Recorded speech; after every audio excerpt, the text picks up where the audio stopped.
That was terrible. That was crap. That was garbage. This place sucks. Overreaction Monday. What do you have over there, Christopher? Hey, guys. How's everybody feeling today? Great. Love you guys. Let's get after it. All right. No other way to say this one, but Tom Brady and Aaron Rodgers are just no longer elite quarterbacks. I will push back on that and say that's an overreaction, that they're not elite quarterbacks. They are still the kings of knowing what the hell's coming in their direction pre-snap in a way that few other quarterbacks know how to do. Yeah, but they physically can't do it anymore. I don't agree with it. Run down the list. You've seen the throws. Who would you take these guys over right now? I know we could do that whole who would you take over them type stuff right now. But you've seen Brady make the throws, and you know Rodgers could still make the throws, and you know pre-snap, neck up, that they're still, otherworldly when it comes to that. There are just many other things that are happening right now in their worlds, and they are part of what's happening in their worlds, and they are definitely not making throws that they're used to making, and they definitely don't have the same protection for Brady and weapons for Rodgers. So I will push back and call that an overreaction. Sir, what else? All right. I am with you on this one, Rich. You kind of mentioned it earlier. You teased it. I didn't want you to give my takeaway. But okay. Joe Burrow needs to be in the MVP discussion.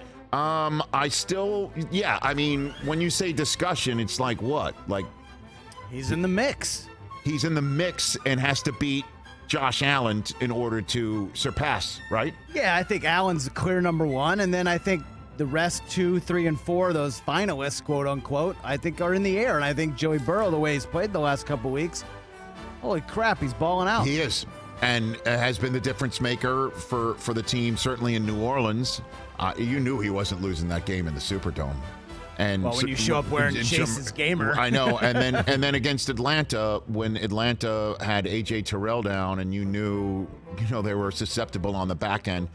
I mean, Burrows ran one in 2 straight weeks as well. 400 yards plus yesterday. Yeah, of course. Yeah. You could put him in the MVP race. But again, this is Josh Allen's world. We're all rent payers in it. And that will make Cincinnati's game and visit to Buffalo on the final Monday night of the season, Week 17, potentially worth all of that. But they got to stay within a bit more hailing distance and hope the Bills get tripped up along the way, maybe in division once. I don't know who else is going to go get them. I mean, they visit Detroit, they visit Chicago, they have the Jets twice, minus Breece friggin' Hall. They play, they host Cleveland in Brissett's final start for the Browns. And again, that's where Burrow will have to have a better record and beat the Bills and be the 1 seed for him to snake that MVP from him in the back 2 games of the season. Throw that out there for you. Discussion. But in the discussion. Abso-freaking-lutely, along with, if I may throw, obviously, Patrick Mahomes. Yeah. And also Jalen Hurts. Yeah. And you got to throw Saquon in that mix. You must throw Saquon Barkley in that mix. 1,000%. What else, Chris? I disagree. That's okay. Okay. TJ, this is for you, and I understand this is hot. You mentioned the Giants, Rich. They won again. Eagles, obviously undefeated. But with Dak back, I love the Cowboys. Going to win the NFC East. False. That's an overreaction. The Eagles are the best team in that division. They already have a game on Dallas. False. That is an overreaction. Well, Dallas has a game on the Giants. I'll take it right now. Who wants to take it? You want to take it? TJ, you're the big Cowboy honk here. You want to take it? I mean, what's the bet? Just just like everything else around here. $1 Randolph and Mortimer. Sure. Randolph and Mortimer. You got it. 1,000%. Yes. Thank you. Looked a little more crisp. Defense. Okay. Got it. Eagles can't stay hot forever. Understood. And I trust you to actually pay up. Got it. Wow. What else, Chris? How about them Cowboys? Yeah, Kenny Pickett already has a professional football win. Trubisky kind of closed it like Rivera, but I got it. He still hasn't paid you. What else, Chris? From draft day. All hail the 12s, okay? I said they were going to be in the running for the top overall pick next year. I completely wrong. I missed it. I get it. All hail my Lord and Savior, Kenneth Walker III. He is going to be a bigger factor in this NFC West than CMC down the stretch. I like it. Yeah. I like it. I don't think that's an overreaction at all. And I know that what he did yesterday was terrific and an eye-opener for a lot of people, but everybody who goes to school in the Big Ten and certainly Ann Arbor, Michigan knows. It was funny yesterday because I was, in danger. I have Burrow in fantasy in my poker league, and I almost, I had a sweat last night. I had a sweat Raheem Mostert last night because the kids I'm going against have Kenneth Walker.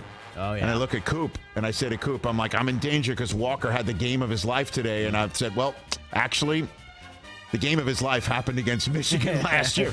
That is not a liar. That kid's really good. He's really good. And I agree with you. Awesome. He will have a say in whether the Seahawks win or lose in the same way McCaffrey might not even have as much of an effect on his team. Yeah, I like that one, Chris. I'll agree with that one. I'll say that's not an overreaction. I don't know if you're going to like this one, though. Okay. Hey, look, the Jets are hot, but Zach Wilson is holding them back offensively. Well,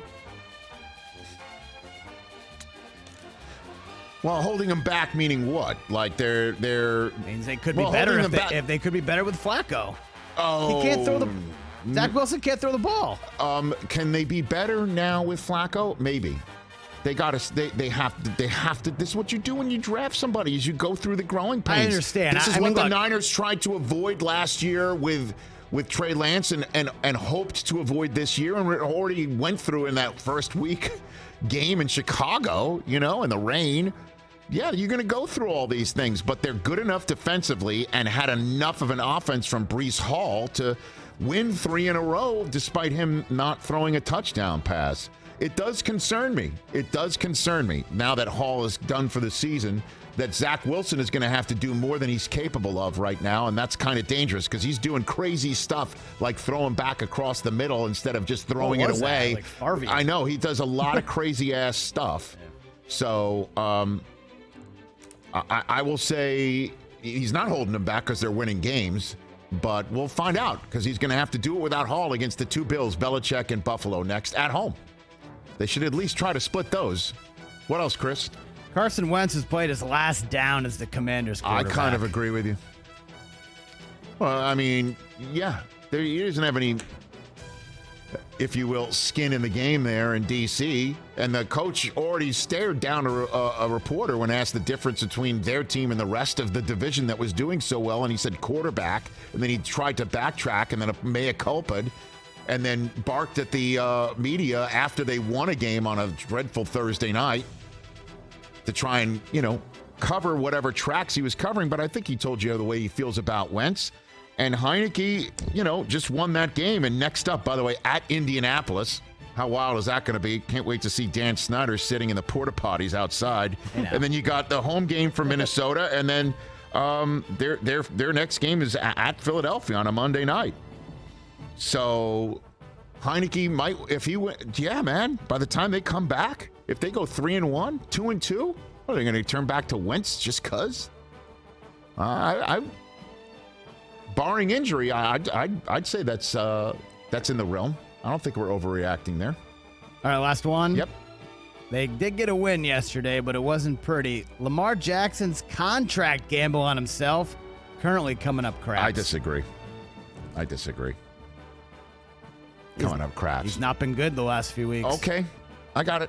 I see her. I hear you.